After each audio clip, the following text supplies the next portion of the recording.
Né au cœur d'une Allemagne déjà entièrement soumise au régime national-socialiste, Petry ne connut jamais d'autre horizon que celui tracé par le parti nazi. Son enfance fut marquée par une atmosphère saturée de propagande, d'images, de slogans et de rites politiques qui, dès les premières années, s'imprimaient dans l'esprit des enfants. Dans les rues, les portraits d'Adolf Hitler s'affichaient sur les façades des bâtiments publics. La radio répétait inlassablement les discours du Führer. La presse, totalement contrôlée, relayait les victoires réelles ou inventées du régime. Pour un garçon comme N, le monde extérieur n'était pas un espace neutre, mais une scène unique où chaque détail renvoyait au pouvoir en place. Dès l'école primaire, l'enseignement fut modelé par le projet politique nazi. Les instituteurs, eux-mêmes soumis à un serment de fidélité au Führer, inculquaient aux élèves les fondements idéologiques de l'État. La supériorité de la race aryenne, l'importance de la discipline, la haine des ennemis désignés. Les manuels scolaires, révisés par le ministère de la Propagande dirigé par Joseph Goebbels, remplaçaient les récits traditionnels par une vision falsifiée de l'histoire allemande. La Première Guerre mondiale n'y apparaissait plus comme une défaite militaire, mais comme une trahison des ennemis intérieurs, notamment les Juifs et les communistes. Ainsi, les enfants apprenaient à relier le malheur national à des boucs émissaires clairement identifiés. Les cours de biologie, quant à eux, n'étaient pas consacrés à la découverte de la nature, mais à la justification pseudo-scientifique du racisme. On y parlait de sang pur, des hérédités saines, de dangers de dégénérescence, en opposant caricaturalement l'Allemand blond et athlétique aux Juifs dégénérés. Ces enseignements, répétés semaine après semaine, avaient pour but de naturaliser le discours raciste, de le présenter comme une évidence biologique et non comme une opinion politique. Dans l'esprit d'un enfant, ces distinctions prenaient rapidement la force de vérité indiscutable. La discipline scolaire elle-même était pensée comme une préparation militaire. L'éducation physique occupait une place primordiale. Courir, sauter, grimper, résister à la douleur. Voilà ce qui comptait davantage que de lire ou d'écrire. Les enfants apprenaient à se surpasser physiquement, à accepter l'ordre sans discuter, à exécuter collectivement les mêmes gestes. Les chants patriotiques rythmaient les journées, tout comme les cérémonies du drapeau ou les défilés organisés par les jeunesses hitlériennes. Petit à petit, l'élève devenait soldat en puissance, modelé pour servir un État qui se préparait à la guerre. Pour N, qui était naturellement discipliné et appliqué, ce système fut valorisant. Ses bons résultats et ses performances sportives le firent remarquer par ses maîtres, lesquels cherchaient toujours à identifier les élèves prometteurs pour les orienter vers les écoles d'élite du Reich. Dans ce contexte, réussir ne signifiait pas seulement obtenir de bonnes notes. Cela voulait dire prouver sa loyauté au Führer, démontrer sa capacité à incarner le futur de l'Allemagne nazie. L'enfant qui se distinguait ne gagnait pas seulement la reconnaissance de ses professeurs, mais aussi l'honneur d'être vu comme un pionnier d'un avenir radieux promis au peuple allemand. La vie quotidienne, en dehors de l'école, renforçait ce climat. Dans les organisations de jeunesse, les enfants étaient regroupés en petites unités hiérarchisées. Chaque chef encadrait quelques camarades plus jeunes, reproduisant à l'échelle miniature le fonctionnement militaire. On apprenait à marcher au pas, à crier des slogans, à jouer à des jeux de guerre, où l'on simulait l'attaque d'un ennemi imaginaire. Ces activités, qui pouvaient sembler ludiques, avaient en réalité une fonction claire. Habituer les enfants à penser en termes de combat, à percevoir le monde comme une confrontation permanente entre amis et ennemis. Dans les familles, la pression sociale agissait également. Les parents qui hésitaient à inscrire leurs enfants aux organisations officielles risquaient des dénonciations, des humiliations publiques ou même des sanctions judiciaires. Ne pas être membre des jeunesses hitlériennes, à partir de 1939, devenait presque impossible. Les enfants qui tentaient d'y échapper se retrouvaient marginalisés, moqués par leurs camarades, pénalisés par leurs professeurs, exclus de certaines activités.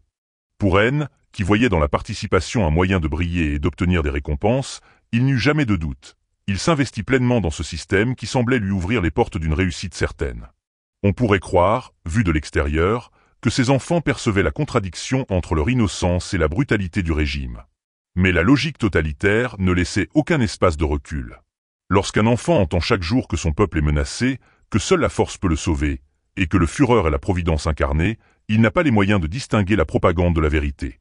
À 10 ans, l'esprit critique n'a pas encore la solidité pour résister à un tel bombardement idéologique. C'est pourquoi les nazis s'intéressèrent si tôt à la jeunesse, parce qu'ils savaient qu'un enfant convaincu devient, à l'âge adulte, un partisan inébranlable. Pour un lecteur français, la comparaison la plus proche est celle du régime de Vichy, qui tenta lui aussi d'endoctriner la jeunesse à travers les chantiers de jeunesse et les manuels scolaires révisés. Mais l'ampleur allemande fut sans commune mesure. En quelques années, la Hitler-Jugend devint la seule organisation de jeunesse autorisée, regroupant plus de 90% des enfants du Reich.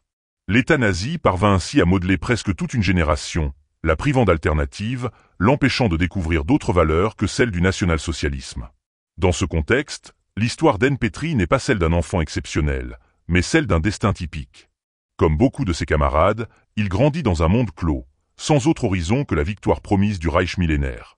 Mais son zèle, sa réussite scolaire et son engagement physique allaient bientôt le conduire plus loin encore, vers les écoles d'élite destinées à former la future aristocratie politique et militaire du Troisième Reich. Ainsi s'achève la première étape de son parcours, celle d'un garçon qui, à force de croire et de répéter ce qu'on lui enseignait, se trouva propulsé dans les cercles où l'idéologie devenait action et où l'endoctrinement se transformait en mission. Lorsque le régime nazi consolida son pouvoir dans les années 1930, il se donna pour objectif non seulement de contrôler la société allemande présente, mais aussi de façonner les générations futures. La conquête de l'avenir passait par la jeunesse, et plus précisément par une éducation totalement remodelée. Si l'école primaire et les jeunesses hitlériennes constituaient déjà des instruments puissants d'endoctrinement, le Reich décida d'aller plus loin en créant des établissements d'élite destinés à former une aristocratie politique et militaire. Les Adolf Hitler-Schulen, École Adolf Hitler. Ces institutions, fondées à partir de 1937, étaient conçues comme des internats sélectifs. Elles accueillaient uniquement les enfants jugés dignes par leur origine raciale, leur santé physique, leur engagement idéologique et leurs résultats scolaires. L'idée était de rassembler les meilleurs éléments de la jeunesse allemande pour les transformer en dirigeants fanatiques, prêts à prolonger le régime pendant des décennies. Pour Hitler et ses proches, il ne suffisait pas de gagner la guerre. Il fallait aussi garantir la pérennité de l'idéologie nazie en formant une nouvelle classe dirigeante parfaitement alignée. L'admission dans ces écoles était une récompense prestigieuse. Avant d'être accepté, chaque candidat faisait l'objet d'une enquête minutieuse. On vérifiait son arbre généalogique afin de déceler toute trace d'ascendance impure, on examinait sa constitution physique pour s'assurer qu'il incarnait le modèle arien, et l'on évaluait la loyauté politique de sa famille. Ce processus de sélection visait à créer une élite homogène, où la conformité raciale et idéologique comptait autant, sinon plus, que les capacités intellectuelles. Anne Petry, grâce à ses excellents résultats scolaires, sa condition physique robuste et son engagement sans faille, réussit toutes les étapes. Il fut ainsi admis au château de Drachenburg, transformé en école modèle. Le choix des lieux n'était pas anodin. Drachenburg, comme d'autres châteaux ou bâtiments imposants réquisitionnés par le régime, impressionnait les jeunes élèves par son architecture monumentale et son atmosphère solennelle.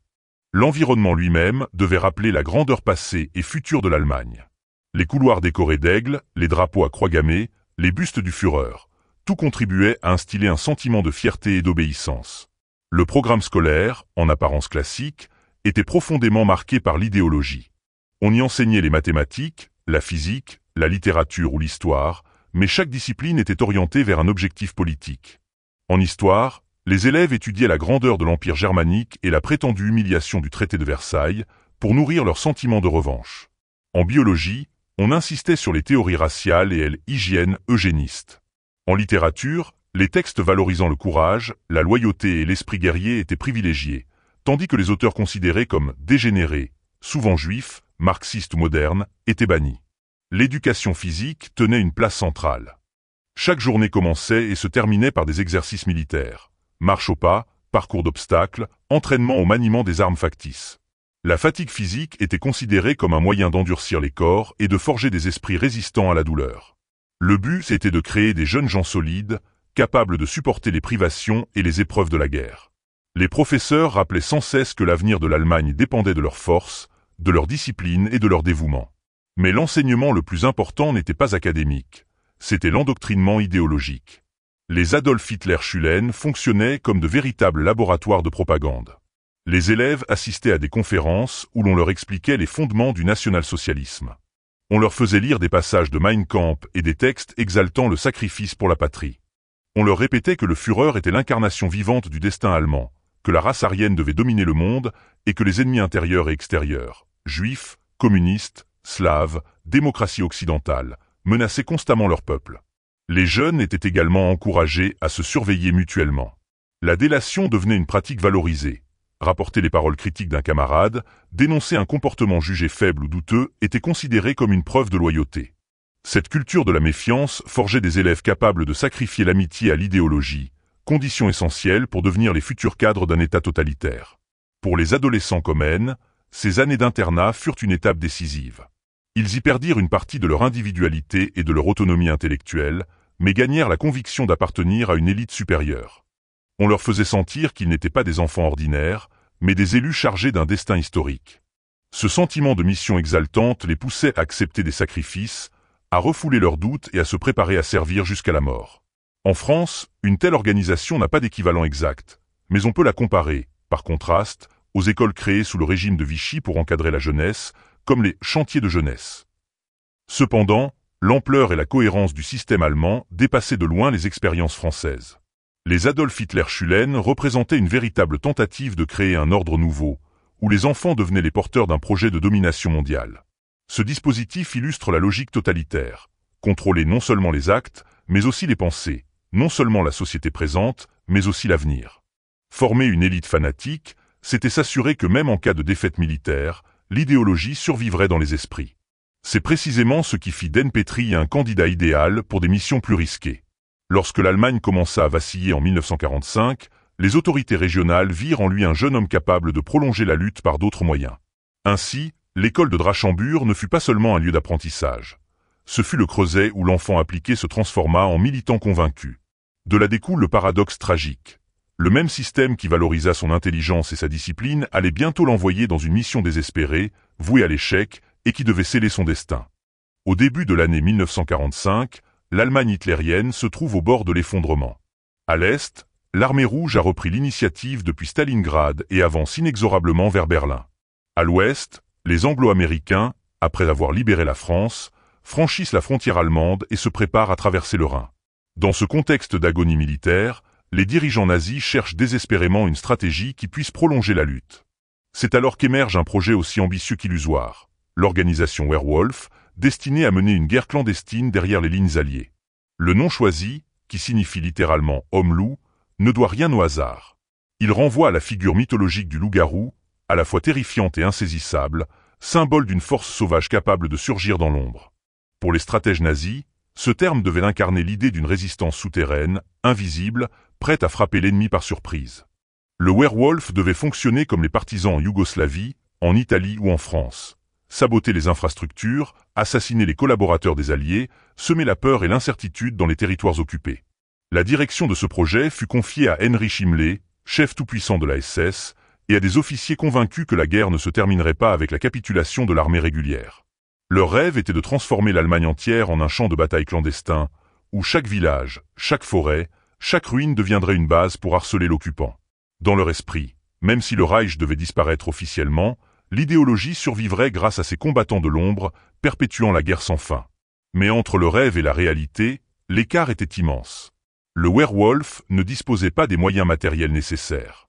Les armes manquaient, la logistique était chaotique, et surtout, le temps faisait défaut. L'armée rouge progressait chaque jour, les Américains avançaient rapidement, et le territoire allemand rétrécissait à vue d'œil. Dans l'urgence, on improvisa des camps d'entraînement accélérés. Les recrues, souvent très jeunes, recevaient quelques semaines d'instruction sur l'usage des armes légères, des explosifs artisanaux, et sur les techniques de camouflage. Mais leurs instructeurs eux-mêmes n'avaient qu'une expérience limitée. Beaucoup n'avaient jamais mené de guérilla.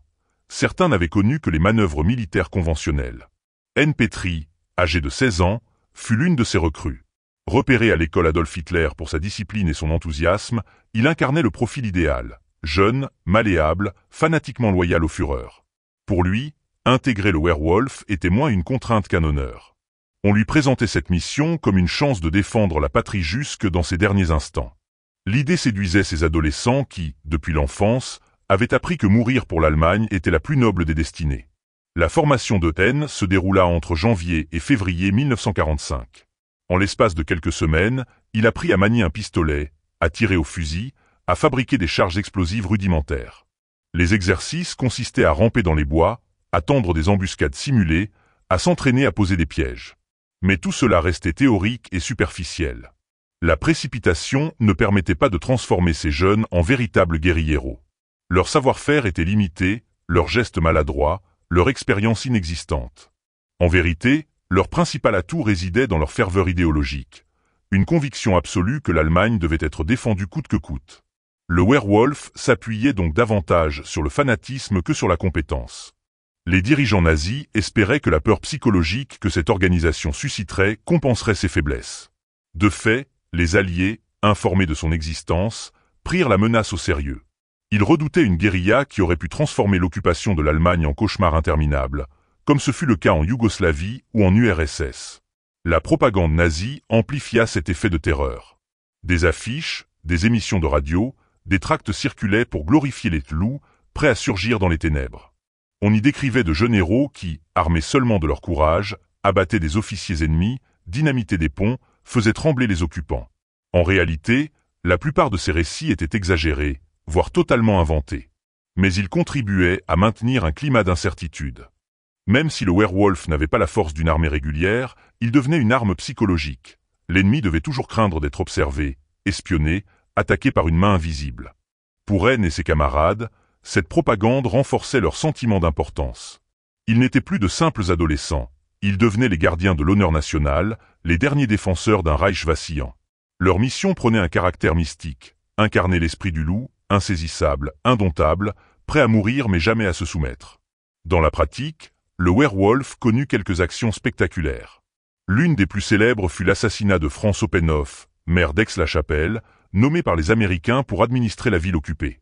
Le 25 mars 1945, un commando werewolf exécuta Oppenhoff, provoquant une onde de choc parmi les autorités alliées. Cet acte démontrait que la guérilla n'était pas seulement une invention propagandiste, mais qu'elle pouvait réellement frapper. Cependant, de tels succès restaient rares. La plupart des tentatives échouaient, faute de préparation ou de moyens. Le cas d'N. Petrie illustre bien ses limites. À 16 ans, il reçut l'ordre, avec son camarade Joseph, de franchir les lignes ennemies pour observer les mouvements américains. Leur tâche consistait à repérer les effectifs, les blindés, les dépôts de munitions, et à transmettre ces informations à leurs supérieurs. Mais leur formation était trop rudimentaire, leur expérience trop faible. Rapidement, ils furent découverts par une patrouille américaine et arrêtés. Ce type d'échec montre à quel point le werewolf reposait sur une illusion. Croire que l'idéologie et la détermination pouvaient remplacer l'entraînement et la logistique. Pour les dirigeants nazis, lancer ces jeunes dans une telle aventure revenait à les sacrifier. Mais dans leur logique, le sacrifice de quelques adolescents valait mieux que la reddition. Chaque mort était présentée comme un acte héroïque, destiné à inspirer la population. Pour un lecteur français, le werewolf peut rappeler, par inversion, les réseaux de résistance. En France occupée, les partisans menaient une guérilla contre les nazis, considérés comme envahisseurs. En Allemagne, le werewolf visait à prolonger la domination nazie et à empêcher la libération. Dans les deux cas, il s'agissait de frapper un adversaire plus puissant en recourant à des actions clandestines. Mais la différence fondamentale réside dans la finalité. L'un combattait pour la liberté, l'autre pour la survie d'un régime totalitaire. L'existence même du werewolf contribua à durcir la politique des Alliés. Craignant une guérilla généralisée, les commandements américains et britanniques prirent des mesures sévères. Tout espion capturé en civil fut considéré comme criminel de guerre. Les sentences furent souvent exemplaires, allant jusqu'à la peine capitale, pour dissuader d'autres jeunes de suivre cet exemple. Ce climat explique en grande partie la rigueur avec laquelle N. Petrie et son camarade furent jugés. Leur appartenance au werewolf, même symbolique, suffisait à les condamner. En définitive, le werewolf ne fut pas la force redoutée par ses créateurs. Ses actions restèrent sporadiques, mal coordonnées, souvent inefficaces. Mais son impact psychologique fut réel. Il montra combien le nazisme avait réussi à s'infiltrer dans les esprits au point de pousser des enfants à se transformer en saboteurs. Il révéla aussi la logique désespérée d'un régime prêt à sacrifier sa jeunesse plutôt que d'accepter la défaite. Pour N. Petrie, cette aventure marqua le tournant décisif de sa courte existence. L'enfant studieux des écoles nazies, le sportif discipliné des jeunesses hitlériennes, devint un loup clandestin. Mais ce rôle, loin de le transformer en héros, allait bientôt le conduire vers un destin tragique, où la justice militaire alliée ne verrait en lui qu'un espion à éliminer. Février 1945. L'Allemagne vit ses derniers mois de guerre. L'armée rouge approche déjà de la capitale à l'est et à l'ouest, les forces anglo-américaines progressent inexorablement vers le Rhin. Le pays est ravagé par les bombardements stratégiques, ses villes réduites à l'état de ruine, ses voies de communication paralysées. Dans cette atmosphère de défaite imminente, les autorités nazies tentent malgré tout de mobiliser leurs dernières ressources. C'est dans ce contexte que le jeune N. Petrie, 16 ans à peine, reçoit sa première mission clandestine. Traverser les lignes ennemies et espionner l'armée américaine. Pour comprendre la portée de cette mission, il faut imaginer la situation stratégique du moment. Depuis le succès du débarquement en Normandie et la percée en France, les forces américaines et britanniques progressent à grande vitesse. Au début de 1945, Leur objectif est clair, franchir la rivière RUR, rejoindre les Britanniques, puis avancer vers le Rhin, ultime barrière naturelle avant le cœur industriel de la Ruhr. La Wehrmacht, exsangue, tente désespérément de ralentir cette avancée, mais ses divisions sont dispersées, mal équipées, et incapables de résister à la puissance matérielle des Alliés. C'est précisément à cet instant critique que les autorités locales du parti nazi décident d'employer les recrues du Wehrwolf.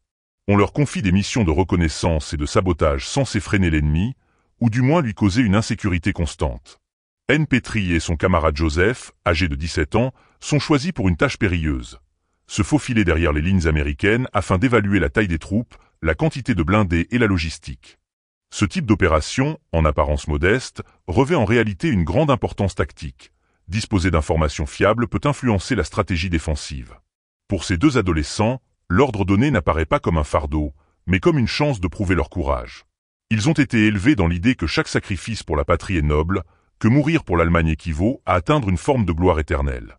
À leurs yeux, leur mission peut décider du sort de leur peuple.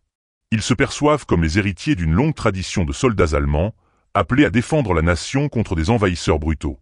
En réalité, leur préparation est dérisoire. Le Wehrwolf ne leur a fourni que quelques semaines d'entraînement, quelques armes légères et une poignée de consignes.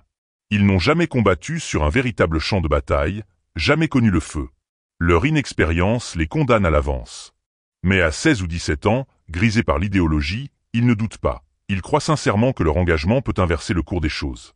Le 21 février 1945, les deux jeunes sont déployés dans le district de Hensberg, en Rhénanie, non loin des positions américaines. La zone est déjà ravagée par les bombardements et envahie de convois alliés. Les villages portent encore les cicatrices des affrontements. C'est là, dans ce décor de désolation, que commence leur mission. Ils doivent se cacher dans les bois, observer les déplacements des troupes et transmettre des messages à leurs supérieurs.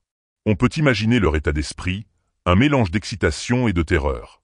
Chaque pas résonne comme une menace. Chaque bruit de moteur peut annoncer la venue de chars ennemis. La moindre erreur peut signifier la mort. Dans leur jeunesse, ils se persuadent que l'avenir du Reich dépend de leur capacité à rester invisibles et efficaces. Pourtant, derrière ce sentiment d'importance, la réalité est implacable. Ils ne sont que deux adolescents face à la machine de guerre la plus puissante du monde. Le 22 février, à Birgden, leur mission tourne court. Découverts par une patrouille du 9 armée américaine, ils sont arrêtés alors qu'ils tentent de se dissimuler dans un fossé. Les soldats alliés trouvent sur eux des notes compromettantes, confirmant qu'ils étaient en train de collecter des informations militaires. L'arrestation est immédiate et leur sort bascule. Un détail va s'avérer décisif. N et Joseph portent des vêtements civils et non pas l'uniforme de la Wehrmacht. Aux yeux du droit de la guerre, cette distinction change tout. Un soldat capturé en uniforme est un prisonnier de guerre, protégé par la Convention de Genève. Mais un individu opérant en civil derrière les lignes ennemies est considéré comme un espion. Or, l'espionnage en temps de guerre est puni de mort. Les adolescents n'ont probablement pas mesuré cette conséquence. Leur déguisement, censé les aider à passer inaperçus, devient leur condamnation. Conduits dans un centre d'interrogatoire, ils subissent des séances éprouvantes. Les Américains veulent comprendre l'ampleur du Wehrwolf, son organisation, ses méthodes. N et Joseph avouent rapidement leur appartenance au mouvement, sans doute sous la pression psychologique. Ils confirment qu'ils agissaient pour le compte du parti, dans une mission de reconnaissance. Ces aveux scellent leur destin. Il ne s'agit plus de deux adolescents égarés, mais de deux agents clandestins d'une organisation ennemie. À ce moment, leur perception du monde s'effondre. Toute leur vie, ils ont entendu que servir le Reich était la voie de l'honneur. Maintenant, ils découvrent que leur loyauté se traduit par une accusation capitale. En quelques heures, ils passent du statut de jeunes héros potentiels à celui de criminels de guerre. L'ironie tragique est implacable. Ce qui devait leur apporter la gloire les mène droit à la mort. La capture de N et Joseph illustre parfaitement l'écart entre l'idéologie et la réalité. Dans l'imaginaire nazi, le Wehrwolf devait être une armée invisible capable de terroriser l'ennemi. Dans la réalité, il s'agit de jeunes malformés, rapidement débusqués, incapables de causer un réel dommage militaire. Mais pour les Alliés, ce n'est pas l'ampleur du danger qui compte, c'est son potentiel. Une guérilla généralisée pourrait transformer l'occupation en cauchemar. Il faut donc frapper fort, envoyer un signal clair. Ainsi commence pour les deux adolescents un nouveau chapitre, bien plus sombre, celui des interrogatoires, de la prison et du procès militaire. Le rêve d'aventure héroïque se transforme en cauchemar judiciaire. Leur jeunesse, loin de les protéger, ne fera qu'alimenter un débat moral que l'histoire retiendra. Fallait-il exécuter 2 garçons de 16 et 17 ans, ou fallait-il les traiter comme des victimes de l'endoctrinement nazi? Après leur arrestation à Birkden, le 22 février 1945, N. Petrie et son camarade Joseph se retrouvent plongés dans l'univers brutal de la justice militaire américaine. Ce ne sont plus 2 adolescents apeurés tapis dans un fossé. Aux yeux de leur geôlier, ce sont désormais des espions ennemis, membres d'une organisation clandestine dangereuse. Dans la logique implacable de la guerre, leur jeunesse compte moins que leur statut. Ils sont pris en flagrant délit d'espionnage, et ce crime ne souffre aucune indulgence. Les interrogatoires.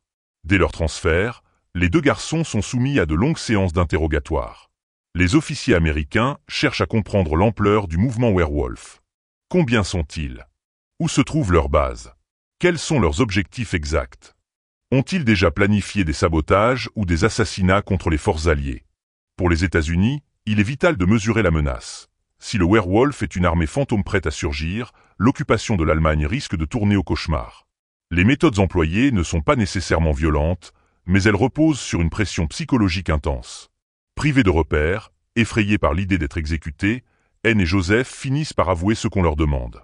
Ils reconnaissent qu'ils agissaient pour le compte du parti nazi, qu'ils avaient reçu un entraînement sommaire et que leur mission consistait à observer les déplacements des troupes américaines. Ces aveux, consignés noir sur blanc, serviront de base à l'accusation.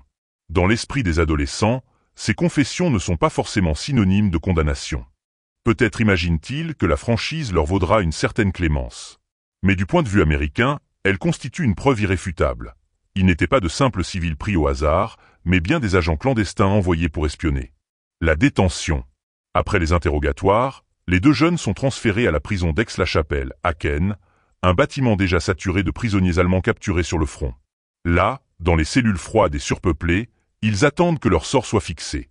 L'incertitude est lourde. Ils savent que le verdict peut être terrible, mais ils espèrent encore une solution moins radicale.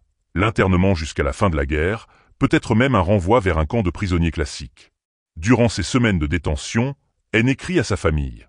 Ses lettres oscillent entre l'inquiétude et l'espoir. Il cherche à rassurer ses parents, à leur dire qu'il n'a rien fait de honteux, qu'il a seulement servi son pays comme on le lui avait appris. Ces mots traduisent à la fois son immaturité et sa sincérité. Il ne comprend pas encore que sa mission, aux yeux des Américains, relève du crime de guerre. Le tribunal militaire. Le 29 mars 1945, un tribunal de guerre américain se réunit à Mönchengladbach pour juger N et Joseph. La composition du tribunal reflète le sérieux de l'affaire. Des officiers de la 9e armée siègent en tant que juges.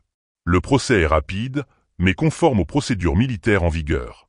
L'acte d'accusation est simple. Espionnage en temps de guerre, commis en civil, au bénéfice d'une organisation ennemie. L'accusation insiste sur 2 points essentiels. D'abord, le fait que les accusés opéraient sans uniforme, ce qui les distingue des prisonniers de guerre réguliers.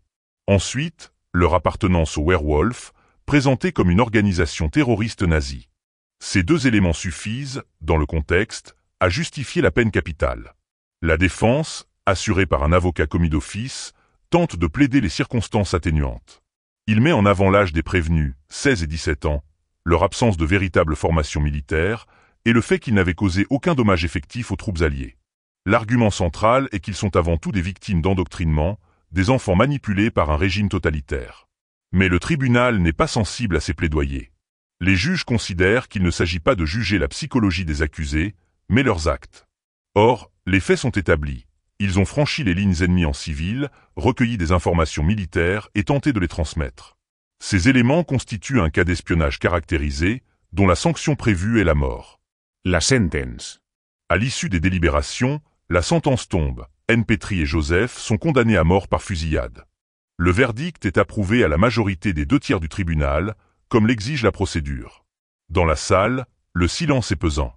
Pour les Américains, la décision est nécessaire. Il faut envoyer un signal fort à tous ceux qui songeraient à rejoindre le Werewolf. Pour les 2 adolescents, c'est l'effondrement de tous leurs espoirs. Le jugement est accompagné d'un communiqué qui explique la logique de la peine. Les autorités américaines déclarent vouloir montrer au peuple allemand que nous sommes déterminés à extirper le poison du militarisme et de l'idéologie nazie de la surface de la Terre. La sentence dépasse donc le cas individuel. Elle a une valeur symbolique. Il s'agit de prévenir toute recrudescence de violences clandestines, de briser l'illusion que le Werewolf pourrait prolonger la guerre après la capitulation. Le refus de grâce. Après la sentence, N et Joseph tentent d'obtenir la clémence. Ils écrivent une lettre d'appel, implorant les généraux américains de reconsidérer leur jeunesse et leur situation. Mais leur demande est rejetée par le commandant en chef de la 9e armée, le général William Hood Simpson. Celui-ci estime que la gravité de leur crime, combinée au contexte du werewolf, rend toute indulgence impossible. Ce refus scelle définitivement leur destin. À partir de ce moment, la question n'est plus de savoir s'ils mourront, mais quand et comment. Leur exécution est programmée, bien que la date exacte ne soit fixée qu'un peu plus tard.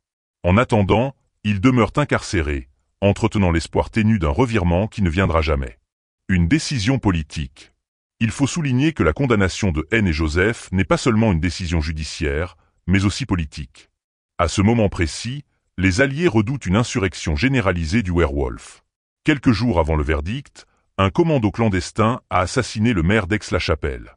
Cet événement a renforcé la peur que les nazis, même vaincus militairement, puissent semer le chaos dans l'Allemagne occupée. Dans ce climat, il est crucial de décourager toute velléité de résistance. Exécuter 2 jeunes espions, même mineurs, revient à adresser un avertissement sans ambiguïté. Tout acte de sabotage sera puni de la manière la plus sévère. La logique de la dissuasion l'emporte sur la compassion. Les Alliés ne veulent laisser aucune brèche à l'idéologie nazie. L'attente. Les semaines qui suivent sont marquées par une attente insoutenable pour les 2 jeunes. Chaque jour peut être le dernier. Ils voient défiler les prisonniers, entendent des rumeurs sur les exécutions et devinent que leur tour viendra bientôt.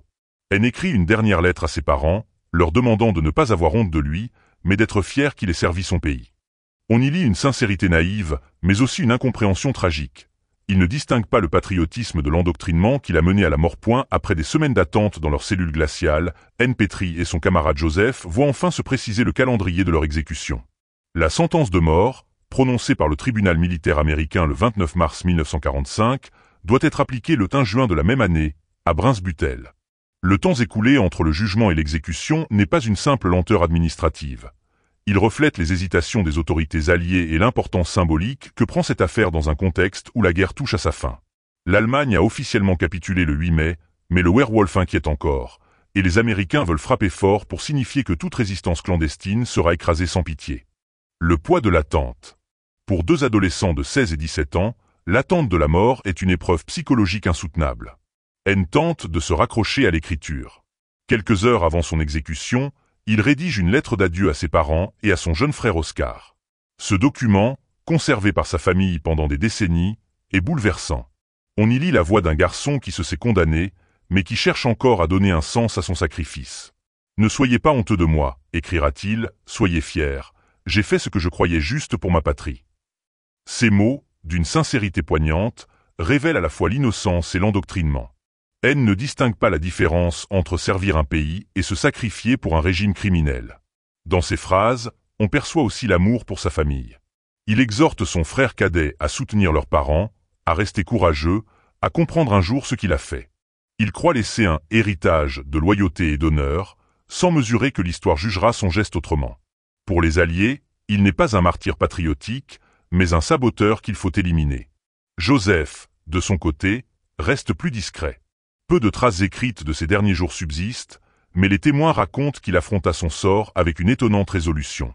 Lui aussi se cramponne à l'idée qu'il lave l'honneur de sa famille, entaché par les rumeurs autour de son père accusé de marché noir. Dans son esprit, mourir comme combattant clandestin est une manière de restaurer cette dignité perdue. La mise en scène de l'exécution. Le 1 juin, tôt le matin, les condamnés sont conduits hors de la prison. Le lieu choisi est une carrière de gravier, à l'écart de la ville. L'endroit n'a rien d'anodin. Il permet de rassembler les condamnés, de les exposer aux caméras et aux appareils photos, et de faire de l'exécution un spectacle à valeur pédagogique. Car les Américains n'entendent pas seulement punir, ils veulent montrer. Montrer aux Allemands que le werewolf n'est pas une aventure romantique, mais une voie qui mène droit à la mort. Un peloton d'exécution est réuni. Des photographes et même une équipe de tournage sont présents. Le caractère solennel de la cérémonie frappe les témoins. On ne tue pas en secret, mais au grand jour, pour que l'image circule, pour que la population allemande comprenne la détermination des vainqueurs. Avant la mise à mort, un aumônier militaire offre les derniers sacrements aux condamnés. N accepte, sans doute plus par habitude religieuse que par conviction profonde. Joseph, lui, refuse le bandeau sur les yeux et choisit d'affronter la mort visage découvert, dans un geste de bravade adolescente. Ces détails, rapportés par les témoins, contribuent à façonner l'image que l'histoire retiendra d'eux, deux garçons terrifiés mais décidés, écrasés par une machine qui les dépasse. La fusillade. N est le premier. On l'attache à un poteau de bois, on lui bande les yeux, et le peloton se met en place. Le commandant donne l'ordre. Les détonations retentissent, brisant le silence matinal. Le corps du garçon s'affaisse, rapidement placé dans un cercueil par des membres de la Croix-Rouge allemande. Tout est méthodique, organisé, presque administratif. Joseph suit immédiatement. Contrairement à son camarade, il fixe encore l'horizon. Il refuse le bandeau, préférant voir venir la mort. Son attitude frappe les témoins, un mélange de défi et de résignation. Quand les salves claquent, son corps s'écroule, à son tour enveloppé dans un linceul de fortune. Mais l'exécution ne s'arrête pas là. 4 autres espions, capturés dans des circonstances similaires, subissent le même sort ce jour-là. L'opération prend des allures de rituel collectif. On tue non seulement des individus, mais aussi une idée, celle que le werewolf pourrait continuer la guerre. Le message des Alliés. Cette mise en scène vise à envoyer un signal clair. Les Américains veulent démontrer qu'ils ne feront aucune distinction entre adultes et adolescents, entre soldats aguerris et novices.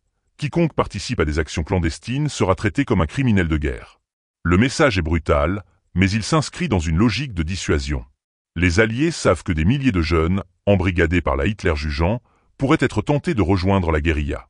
En montrant la mort d'N et de Joseph, ils espèrent briser cet élan. Dans la presse occidentale, l'affaire est relatée avec un mélange de fermeté et de malaise. Certains journaux insistent sur la nécessité d'éliminer le « poison nazi », d'autres soulignent la jeunesse des condamnés. Le débat est lancé. Fallait-il exécuter 2 garçons qui, après tout, n'avaient tué personne et n'avaient pas encore accompli d'acte de sabotage? Ou fallait-il voir en eux des symboles dangereux, capables d'inspirer des milliers d'autres? Les funérailles. Les corps de N et Joseph sont enterrés quelques jours plus tard au cimetière de Brunswick. Pour les familles, c'est une déchirure. Les parents de N, effondrés, réclameront plus tard la restitution du corps afin de l'inhumer dans leur ville natale. 3 ans après, en 1948, leurs vœux seront exaucés. Les restes du jeune garçon seront transférés à Kirsen, où sa mémoire sera entretenue par ses proches. Dans la mémoire familiale, N n'est pas un espion mais un fils dévoué, mort pour son pays. La lettre d'adieu, conservée par son frère Oscar, devient un reliquaire, un témoignage d'amour fraternel et de sacrifice. Mais dans la mémoire collective, le jugement est plus sévère. Il reste l'un des exemples les plus controversés de la fermeté alliée face à la menace werewolf. La portée symbolique. L'exécution d'N et de Joseph n'a pas seulement une signification militaire ou judiciaire. Elle incarne le choc entre 2 visions du monde. D'un côté, l'idéologie nazie, qui instrumentalisait la jeunesse et pousse des enfants à se transformer en soldats fanatiques. De l'autre, la logique des Alliés, qui considère que la seule manière d'éradiquer cette idéologie est de frapper sans faiblesse, même au prix de la vie d'adolescents. Le contraste est cruel. 2 garçons élevés dans l'illusion d'un destin héroïque découvrent que la réalité de la guerre est sans pitié. Leur mort devient un avertissement adressé à toute une génération allemande. Le temps des sacrifices romantiques est révolu, et l'avenir appartient désormais à la reconstruction, pas à la guérilla. L'exécution d'N Petrie et de Joseph, 2 adolescents âgés de 16 et 17 ans, souleva immédiatement des débats qui ne cessèrent de se prolonger dans les années suivantes. Était-il juste, était-il légitime de fusiller 2 jeunes gens qui n'avaient pas versé de sang et dont l'unique faute avait été de recueillir des informations militaires sous la houlette d'une organisation criminelle? Ou fallait-il, au contraire, considérer leur âge comme une circonstance aggravante de leur fanatisme, la preuve que le nazisme avait empoisonné jusqu'à l'innocence de la jeunesse allemande? La question, posée en 1945, résonne encore aujourd'hui. Elle touche à un dilemme moral et politique. Comment juger ceux qui furent à la fois acteurs et victimes d'un système totalitaire? Les arguments des partisans de la fermeté. Du point de vue américain, la sentence était avant tout un acte politique et stratégique. Les Alliés venaient de remporter la guerre, mais ils craignaient encore la possibilité d'une guérilla prolongée. Le werewolf, même mal organisé, avait réussi à assassiner le maire d'Aix-la-Chapelle en mars 1945. Cet événement marqua les esprits. Il démontrait que les nazis, loin de se résigner, pouvaient frapper même après l'effondrement du Reich. Dans ce contexte, la clémence aurait été perçue comme un signe de faiblesse, susceptible d'encourager d'autres jeunes à prendre les armes. Ainsi, l'exécution de N et Joseph avait valeur d'exemple. Elle devait envoyer un message sans ambiguïté à la population allemande. Toute tentative de sabotage ou d'espionnage serait réprimée avec la plus extrême sévérité. Pour les stratèges alliés, il s'agissait de couper court à toute illusion romantique autour du werewolf. L'idéologie nazie avait souvent exalté la figure du martyr, le jeune héros tombé pour la patrie. Or, permettre à ces deux adolescents de survivre aurait pu transformer leur destin en symbole glorieux pour les nostalgiques du Reich. En les exécutant, on voulait briser ce mythe, montrer que l'ère des sacrifices héroïques était close. Un autre argument invoqué par les partisans de la fermeté tient à la nature même du crime. L'espionnage en civil constitue, selon les lois de la guerre, une faute particulièrement grave. Contrairement aux soldats réguliers, protégés par la Convention de Genève, les espions agissent en dehors des règles admises. Leur âge, dirent certains, n'atténue pas la gravité de leurs actes. Au contraire, ils démontrent jusqu'où le régime nazi avait réussi à corrompre la jeunesse. Dans cette perspective, les juger différemment aurait été reconnaître une sorte d'innocence que leurs actes démentaient. Les arguments des partisans de la clémence. Pour d'autres observateurs, au contraire, la sentence apparaissait disproportionnée. Anne et Joseph n'étaient pas des criminels aguerris, mais deux garçons manipulés par un système qui avait capté leur loyauté dès l'enfance. À 16 ans, peut-on réellement distinguer entre conviction personnelle et endoctrinement? Leur mission n'avait pas causé de pertes humaines, et leur capture avait mis fin à tout danger. Les exécutés revenaient à punir non pas ce qu'ils avaient fait, mais ce qu'ils représentaient. De nombreux commentateurs soulignèrent le contraste entre l'âge des accusés et la dureté de la peine. Dans d'autres circonstances, la jeunesse est un facteur d'atténuation. On reconnaît l'immaturité, la capacité à se réformer, la possibilité d'apprendre. Mais dans le climat de 1945, ces arguments furent balayés par la volonté de donner une leçon collective. Les critiques y virent une injustice, une négation de l'humanité des jeunes condamnés. Certains allèrent plus loin, estimant que l'exécution d'adolescents risquait de produire l'effet inverse de celui recherché. Au lieu de décourager la sympathie pour le werewolf, elle pouvait susciter une compassion pour ses membres, perçus comme des victimes de la brutalité alliée. Dans une Allemagne en ruine, où les familles pleuraient déjà des millions de morts, tuer deux garçons pouvait apparaître comme une cruauté supplémentaire. Le débat en Allemagne. En Allemagne, la mémoire de l'affaire resta longtemps ambiguë. Dans les familles, on préféra souvent taire le sujet, ou transformer les jeunes exécutés en martyrs patriotiques. Les proches d'Anne Petrie, en particulier, cultivèrent le souvenir de sa lettre d'adieu comme d'un témoignage d'amour filial et de loyauté nationale. Pour eux, il n'était pas un espion criminel, mais un fils courageux, victime des circonstances. Dans la société allemande plus large, la perception évolua avec le temps. Immédiatement après la guerre, la priorité était à la survie et à la reconstruction. Peu de place existait pour une réflexion nuancée sur le sort de deux adolescents fusillés. Mais dans les décennies suivantes, au fur et à mesure que l'on s'interrogea sur la responsabilité collective du peuple allemand, la question ressurgit. Ces jeunes étaient-ils coupables ou bien instrumentalisés par un régime monstrueux? À l'Est, sous le régime communiste, l'affaire fut interprétée à travers le prisme de la lutte contre le fascisme.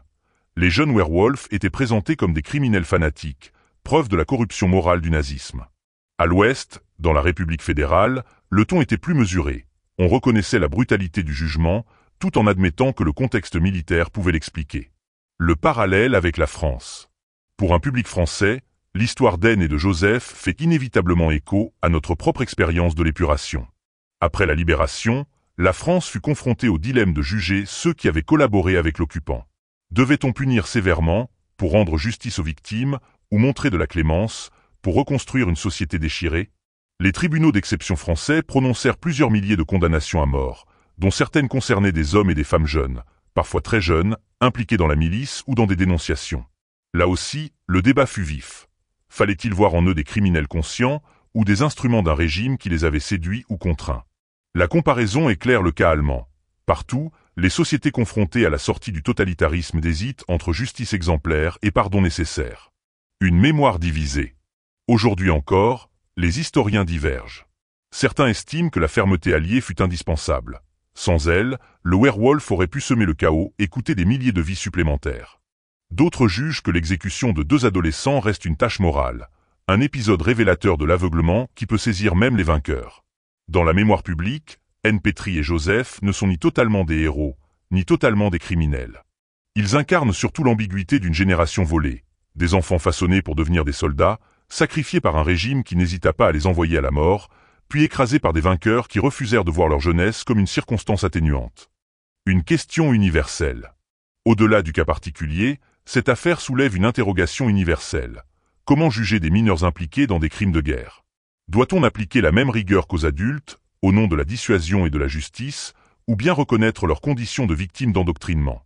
Cette question, posée en 1945, demeure actuelle, qu'il s'agisse des enfants soldats en Afrique, des jeunes enrôlés par des groupes terroristes, ou des adolescents embrigadés dans des idéologies extrêmes. L'histoire d'Anne Petrie et de Joseph n'est donc pas seulement un épisode du crépuscule nazi. Elle nous interpelle sur la manière dont les sociétés choisissent de traiter la jeunesse manipulée par la violence. Si le destin d'Anne Petrie et de Joseph choque par sa brutalité, il ne peut être compris qu'en replaçant leur parcours dans une réalité plus large. Celle de la Hitler-Jugend, ou jeunesse hitlérienne, l'organisation qui forma et embrigada des millions d'enfants et d'adolescents allemands. Ce mouvement, fondé officiellement en 1926 mais véritablement imposé à partir de 1933, fut l'instrument par excellence de l'endoctrinement de la jeunesse. À travers lui, le régime nazi parvint à transformer des garçons et des filles ordinaires en rouages enthousiastes de la machine totalitaire, prêts à servir, à combattre et parfois à mourir pour le Führer. Une organisation tentaculaire. À l'origine, la Hitler-Jugend n'était qu'un groupuscule parmi d'autres organisations de jeunesse allemande. Mais avec l'arrivée d'Hitler au pouvoir en 1933, la donne changea radicalement. Dès cette année-là, les jeunesses hitlériennes bénéficièrent du soutien direct de l'État et commencèrent à absorber, souvent par la contrainte, toutes les autres associations de jeunesse. Les scouts, les mouvements religieux, les clubs sportifs indépendants, tous furent interdits ou intégrés de force.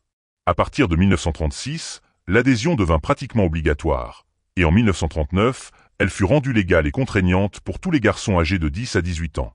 Les filles, quant à elles, rejoignaient la Bund Deutscher Mädel, Ligue des jeunes filles allemandes. En quelques années, la Hitler-Jugend devint une véritable armée de masse. Plus de 8 millions de membres à la veille de la guerre. C'était l'organisation de jeunesse la plus vaste et la plus structurée d'Europe. Chaque quartier, chaque village avait son unité locale, encadrée par des chefs formés et dévoués au régime. Une pédagogie de l'endoctrinement. L'objectif de la Hitler-Jugend n'était pas seulement d'occuper les loisirs des enfants, il s'agissait de les façonner idéologiquement. L'endoctrinement commençait dès l'âge de 10 ans, avec la section des peinfs, et se poursuivait jusqu'à la majorité. Chaque étape visait à inculquer les valeurs nazies, obéissance absolue, esprit de camaraderie, haine de l'ennemi, exaltation de la race aryenne. Les réunions hebdomadaires incluaient des chants patriotiques, des lectures de textes idéologiques, dont des extraits de Mein Kampf, et des discours exaltant le sacrifice pour la nation. On apprenait aux enfants que l'Allemagne était entourée d'ennemis, trahie en 1918, menacée par les Juifs et les communistes. L'histoire, la biologie, la morale, tout était réinterprété à travers le prisme du national-socialisme. Mais l'endoctrinement passait aussi par les jeux et les activités physiques. Les jeux de guerre, où les enfants simulaient des batailles en équipe, étaient courants. Ils renforçaient l'esprit de compétition, habitués à l'idée de l'ennemi, et inculquaient l'importance de la discipline collective. Les plus jeunes apprenaient à ramper, à se cacher, à tendre des embuscades fictives. Ce qui semblait n'être qu'un amusement préparait en réalité l'esprit au combat réel. La centralité de l'éducation physique et militaire. Le sport et l'entraînement physique occupaient une place immense. L'idéal nazi exaltait le corps sain, musclé, endurant. La faiblesse physique était méprisée, perçue comme un signe de dégénérescence. Dans la Hitler-Jugend, les garçons passaient des heures à courir, grimper, nager, sauter. Leur emploi du temps ressemblait davantage à celui d'un camp militaire qu'à celui d'une école. À partir de l'âge de 14 ans, les exercices devinrent explicitement militaires. Maniement d'armes factices, formation au tir, apprentissage des tactiques élémentaires. Certains adolescents furent même affectés à la défense anti-aérienne des villes bombardées, maniant de véritables canons anti-aériens pour abattre les avions alliés. Loin d'être une simple organisation de jeunesse, la Hitler-Jugend devint progressivement une réserve militaire à part entière. Les filles et la Ligue des jeunes allemandes. Le rôle des filles, dans la Bund Deutscher Mädel, était différent mais tout aussi idéologique. Elles ne recevaient pas de formation militaire, mais on leur inculquait d'autres valeurs, discipline, pureté raciale, devoir maternel. L'objectif était clair, former les futures mères du Reich, capables d'élever une nouvelle génération de guerriers. On leur apprenait la cuisine, les soins aux blessés, la gestion domestique, mais aussi l'idéologie raciale et la haine des ennemis.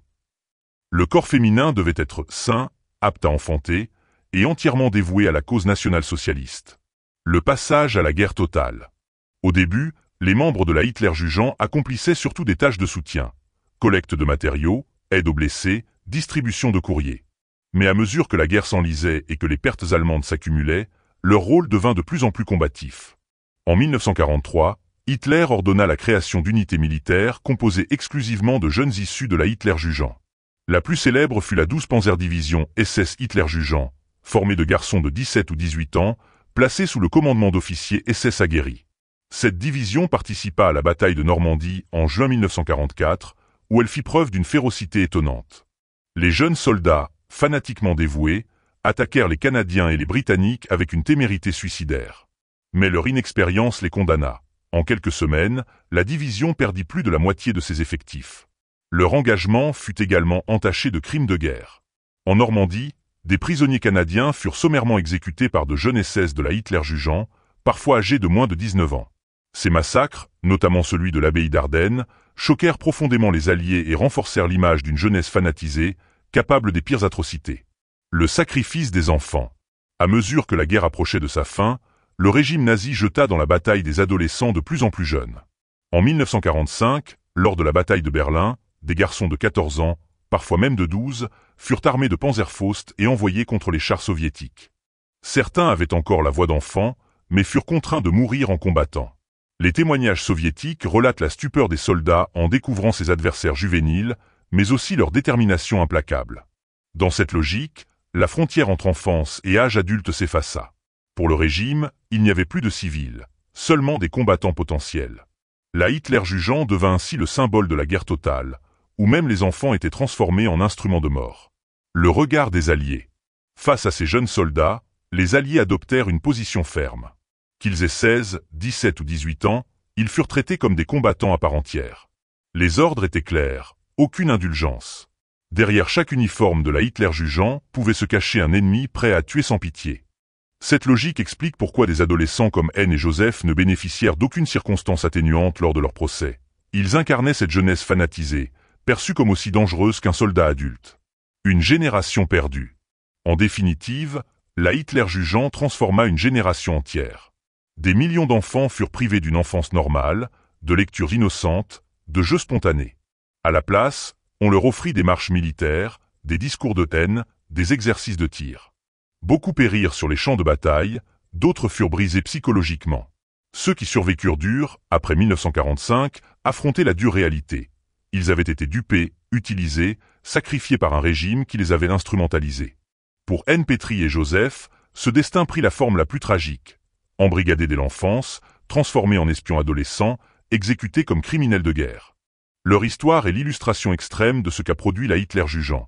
Une jeunesse à qui l'on avait promis la gloire et que l'on a conduite à la mort. À l'automne 1944, le Troisième Reich se trouve acculé. À l'Est, l'armée rouge avance avec une force irrésistible, libérant la Pologne et menaçant directement la frontière allemande. À l'Ouest, les Alliés, après le débarquement de Normandie et la percée en France, progressent à travers la Belgique et les Pays-Bas. L'Allemagne est prise en tenaille, ses villes bombardées quotidiennement, son industrie désorganisée. C'est dans ce contexte désespéré qu'Adolf Hitler proclame la guerre totale. Une mobilisation sans précédent de toutes les ressources humaines et matérielles.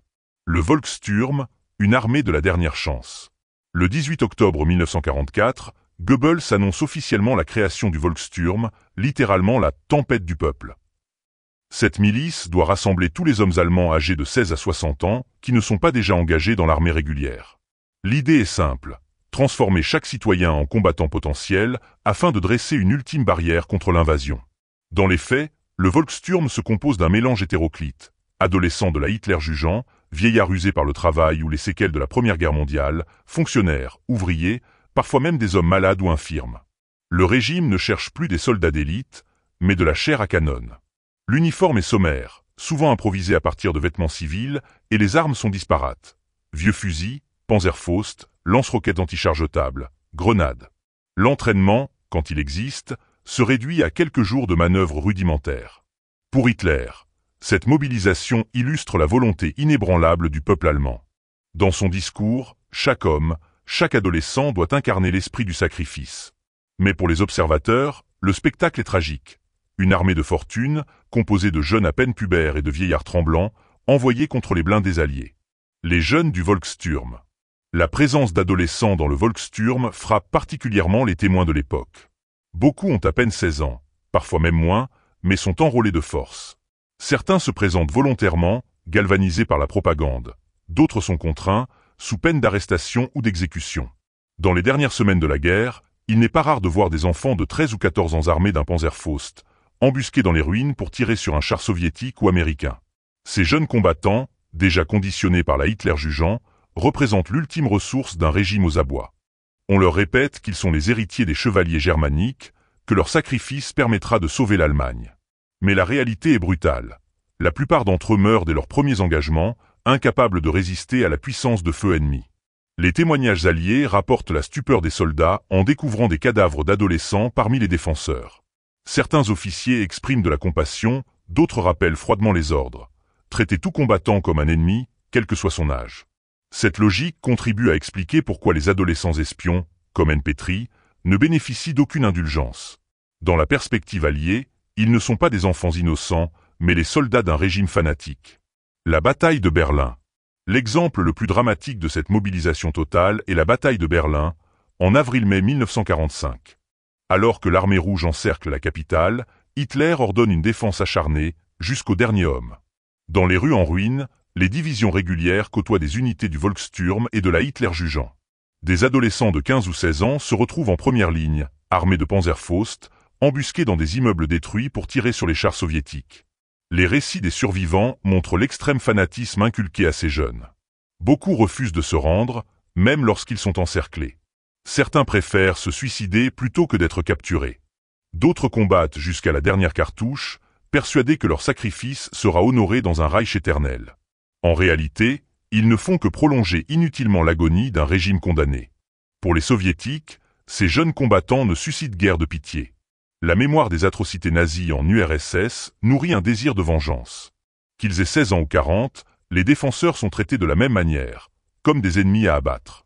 La cruauté de la bataille de Berlin, où les pertes civiles et militaires se confondent, illustre la logique de la guerre totale. Plus de distinction entre enfants et adultes, entre civils et soldats. Le rôle du Werwolf dans la logique de guerre totale. En parallèle du Volkssturm, l'organisation Werwolf devait incarner la prolongation de la lutte sous forme clandestine. Ses membres, souvent très jeunes, étaient formés pour mener des actions de sabotage, des assassinats, des opérations psychologiques. L'idée était que même si l'armée allemande capitulait, la guerre se poursuivrait dans l'ombre. Mais le Werwolf souffrait des mêmes faiblesses que le Volkssturm, manque d'armes, d'expérience, d'encadrement. En réalité, il servit surtout à alimenter la propagande. On exaltait ces « loups », prêts à surgir des ruines pour terroriser l'ennemi. Dans les faits, peu d'actions eurent un véritable impact stratégique. L'exécution d'NPtri et de Joseph s'inscrit précisément dans cette logique. Les Alliés voulaient décourager toute tentative de résistance clandestine en frappant vite et fort. La population prise au piège. La proclamation de la guerre totale eut aussi des conséquences terribles pour la population civile. Goebbels et Hitler répétèrent que désormais, il n'y avait plus de civils, seulement des combattants. Les habitants des villes bombardées devaient participer à la défense, creuser des tranchées, transporter des munitions, soigner les blessés. Les adolescents étaient envoyés dans les brigades de pompiers pour lutter contre les incendies causés par les raids aériens.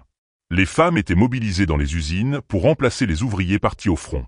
Dans cet univers où chacun devenait un rouage de la guerre, il n'y avait plus de place pour l'innocence. Les enfants eux-mêmes étaient considérés comme des soldats en devenir. L'endoctrinement des années précédentes prenait tout son sens. Dès qu'ils étaient assez grands pour porter une arme, ils étaient jetés dans la bataille. Une comparaison avec la France. Pour un public français, l'image du Volkssturm peut rappeler, en miroir inversé, les forces françaises de l'intérieur, FFI. Là aussi, des civils de tous âges prirent les armes, souvent sans grande formation, pour défendre leur patrie. Mais la différence est fondamentale. Les FFI combattaient pour libérer un pays occupé, tandis que le Volkssturm défendait un régime dictatorial en fin de course.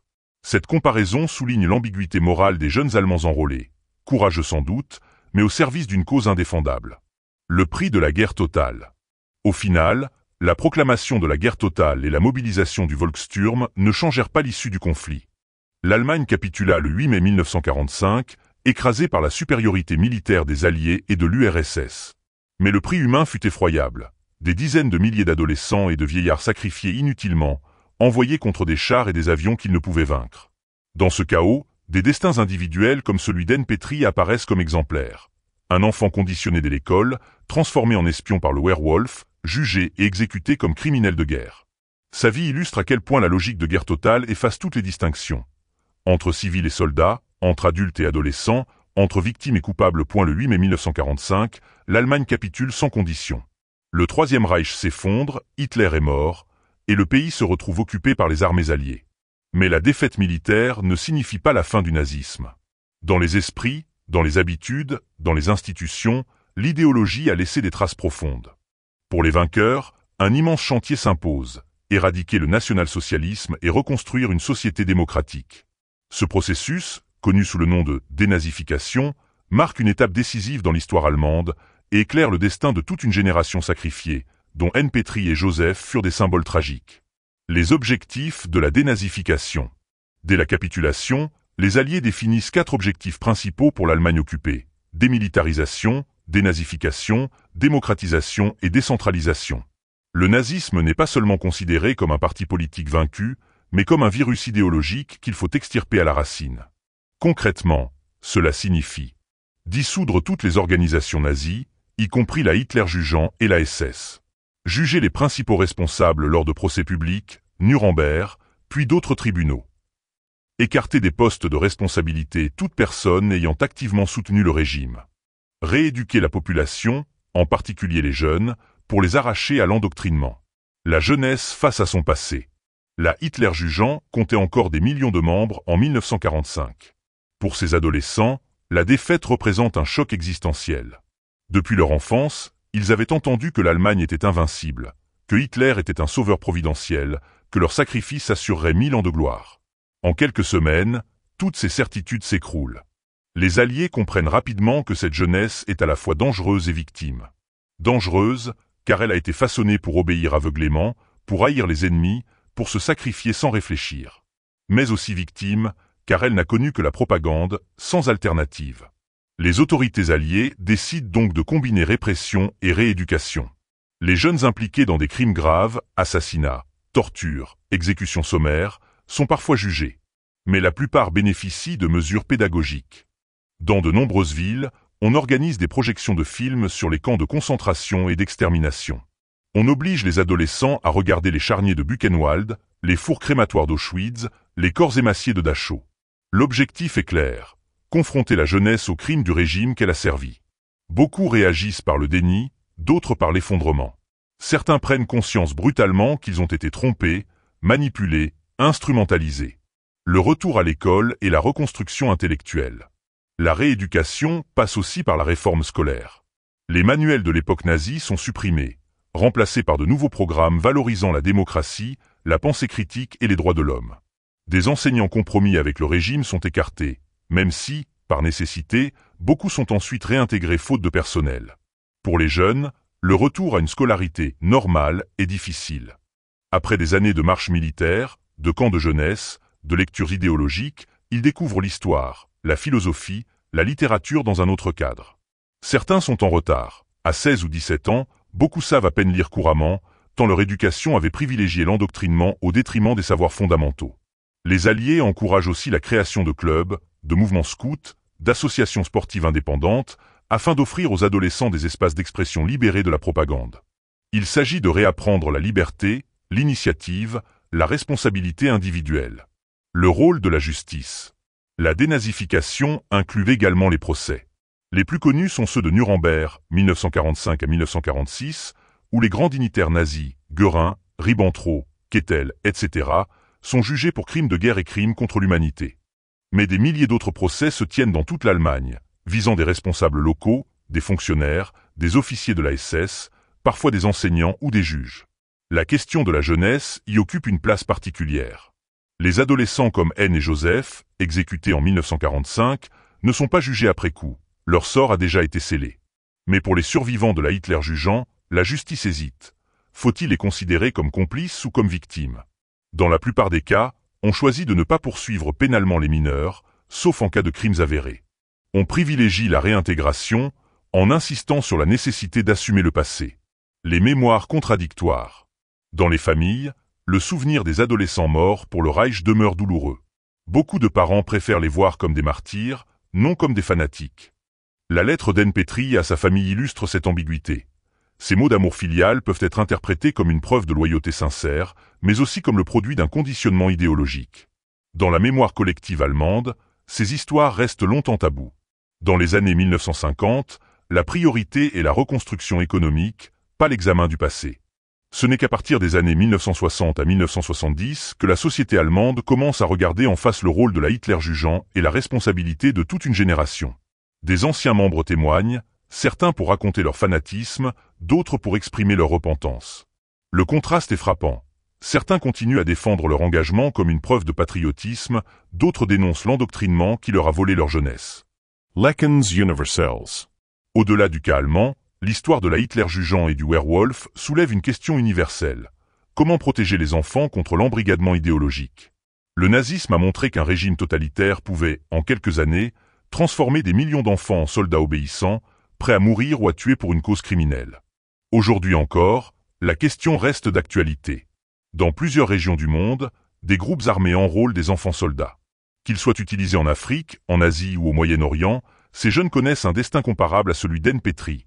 Endoctrinés, arrachés à leur enfance, transformés en armes humaines, puis jugés ou rejetés comme coupables.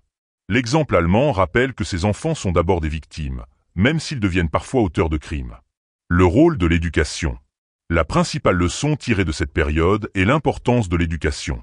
Là où l'école devient un instrument de propagande, la démocratie s'effondre. Là où les enfants n'apprennent plus à réfléchir mais seulement à obéir, la société prépare sa propre ruine. La reconstruction allemande a donc misé sur une école pluraliste, où la liberté de penser, la discussion et l'esprit critique deviennent des valeurs cardinales. En France, cette réflexion a également influencé les réformes scolaires de l'après-guerre. Enseigner l'histoire, rappeler les crimes du nazisme, insister sur les droits de l'homme. Autant de moyens pour éviter que la jeunesse ne soit à nouveau séduite par des idéologies mortifères. Conclusion, l'héritage d'une génération sacrifiée. L'histoire d'Ann Petry et de Joseph, exécutés à 16 et 17 ans, reste l'un des épisodes les plus controversés de la fin de la Seconde Guerre mondiale. Leur mort illustre le drame d'une